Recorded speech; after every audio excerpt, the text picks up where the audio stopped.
టీడీపీకి చెందిన ఓ మాజీ మంత్రి విశాఖ జిల్లాలో 600 కోట్ల భూమికి స్కెచ్ వేశారనే వార్త సంచలనంగా మారింది. ఎండాడలో అత్యంత విలువైన 30 ఎకరాల ప్రభుత్వ భూమిని రెవెన్యూ అధికారులతో కలిసి కాజేయడానికి సిద్ధమైనట్టుగా ప్రచారం నడుస్తోంది.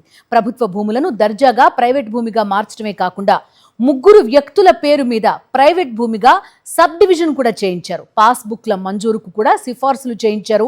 ఉన్నతాధికారులకు అనుమానం రావడంతో ఆ మాజీ మంత్రి పన్నాగం బయటపడింది. ప్లాన్ బెడిసి కొట్టింది. ఇంతకీ 100 కోట్ల రూపాయల విలువైన ఆ ప్రభుత్వ భూమిని కబ్జా చేసేందుకు ప్రయత్నించిన ఆ మాజీ మంత్రిని కాపాడుతున్నది ఎవరు?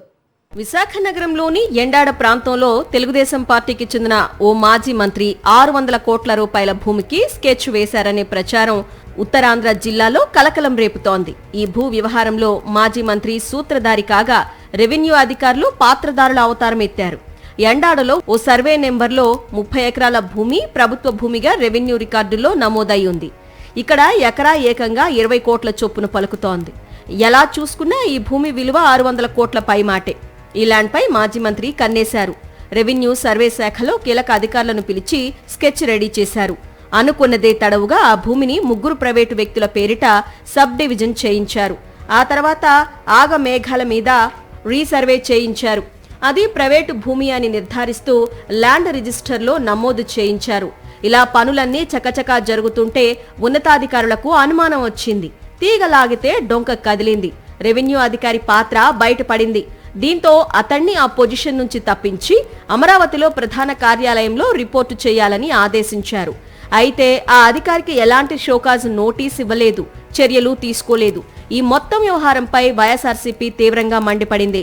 జరిగిన అవకతవకలపై అధికారులు నివేదిక తెప్పించుకొని వాస్తవాలను ప్రజలకు వివరించాలని డిమాండ్ చేశారు బొత్స సత్యనారాయణ. మీడియాలో వార్త వచ్చినప్పుడు అది వాస్తవమైన వాస్తవం కాకపోయినా ముందు జిల్లాలో అధికారులు ముందు దాని మీద స్పందించాలి. గవర్నెన్స్ అంటే వెంటనే దాని మీద సమాచారం తెప్పించుకోవాలి, దాని మీద ఎంక్వైరీ చేయాలి, దాని మీద వివరణ ఇవ్వాల్సిన బాధ్యత ఉంది. ఇక్కడైనా అక్కడైనా అధికారులు బాధ్యతది వాస్తవంగా ఏమిటైనా చేయాలి. ఏ ప్రభుత్వాలు ఉన్నప్పటికీ కూడా 600 కోట్ల విలువ చేసే ప్రభుత్వ భూమిని టీడీపీకి చెందిన ఓ మాజీ మంత్రి కాజేయడానికి ప్రయత్నించారనే విషయం వెలుగులోకి వచ్చినప్పటికీ ప్రభుత్వం ఎందుకు చర్యలు తీసుకోలేదనే ప్రశ్నలు తలెత్తుతున్నాయి. కూటమి పాలనలో విశాఖ నగరాన్ని కొంతమంది నాయకులు తమ కబ్జాలకు అడ్డాగా మార్చుకున్నారనే ఊహాగానాలు వినిపిస్తున్నాయి. మరిన్ని అప్డేట్స్ కోసం ఛానల్ ను సబ్స్క్రైబ్ చేయండి. నోటిఫికేషన్స్ కోసం బెల్ ఐకాన్ పై క్లిక్ చేయండి.